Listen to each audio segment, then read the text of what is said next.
Assalamualaikum warahmatullahi wabarakatuh. Halo teman-teman, jumpa lagi dengan aku Rudini ya, dengan saya Rudini.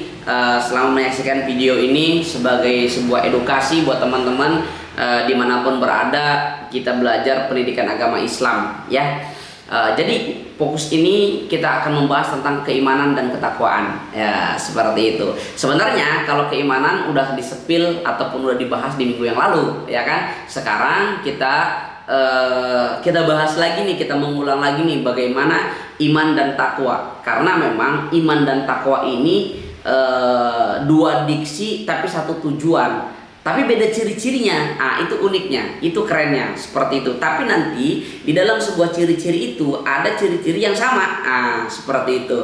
Nah, yang pertama, iman ini merupakan sebuah keyakinan kepada Allah bahwa tidak ada Tuhan kecuali Allah Subhanahu wa taala. Dikuatkan di dalam rukun iman, kita harus percaya kepada Allah, ya kan? Kepada malaikat. Kita harus beriman kepada malaikat.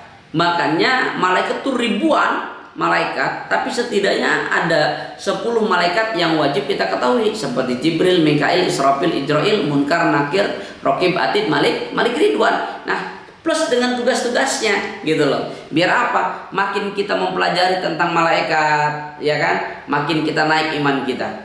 Kemudian yang ketiga, kitab gitu. Kita harus beriman kepada kitab-kitab Allah. Maka orang Islam apabila tidak mempercayai Zabur, tidak mempercayai Taurat, tidak mempercayai Injil, itu harus dipertanyakan keimanannya. Karena memang kita harus beriman kepada kitab-kitab Allah. Nah, kitab-kitab Allah itu yang diturunkan itu ada Injil, ada Taurat, ada Zabur, yang terakhir adalah Al-Quran.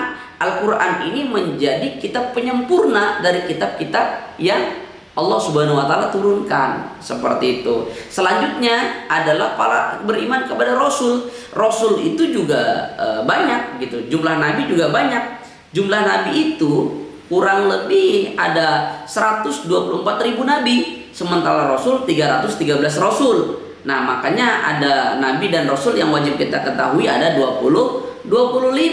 Nah, apabila kita itu mempelajari sejarah-sejarahnya, pasti mendapatkan inspirasi, mendapatkan motivasi, dan iman kita bakalan naik. Kenapa? Sejarah para anbiya, para nabi, para rasul itu luar biasa. Untuk menegakkan tauhid, menjaga iman itu luar biasa sekali dalam perjuangannya. Nabi Nuh, ya kan? Nabi Adam, Nabi Ibrahim, bagaimana menjaga imannya, dia rela untuk dibakar oleh musuhnya Allah Subhanahu wa taala, Namrud gitu kan. Kemudian Nabi Nuh sampai dibuangin najis kapalnya untuk menjaga imannya, imannya kepada Allah Subhanahu wa taala. Dan kita juga harus percaya iman kepada hari kiamat.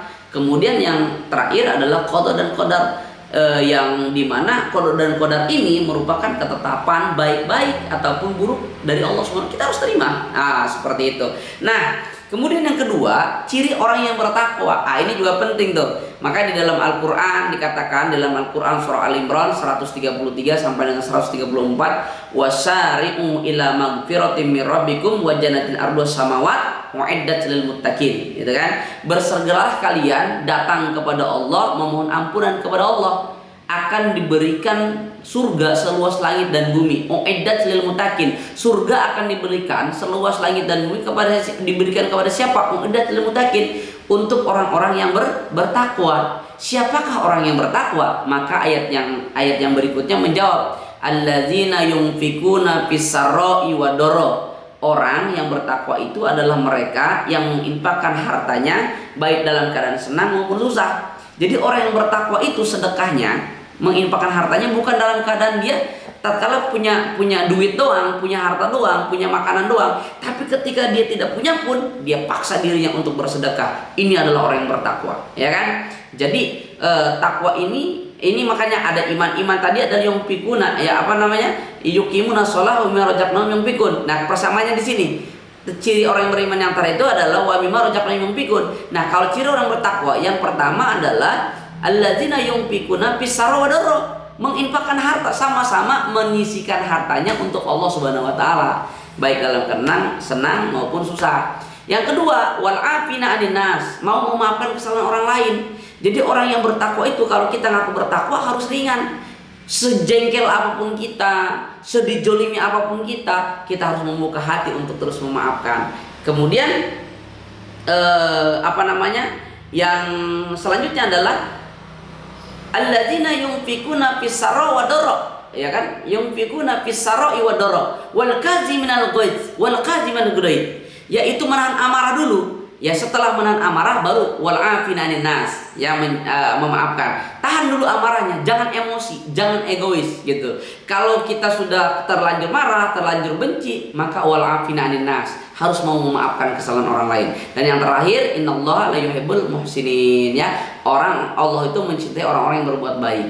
Nah, kalau kita sudah menginfakkan harta, menahan amarah, memaafkan kesalahan orang lain, pada akhirnya kita akan digolongkan menjadi orang yang baik. Jadi iman dan takwa ini menjadi satu kesatuan yang harus betul-betul kita jaga. Barakallahu fikum. Assalamualaikum warahmatullahi wabarakatuh.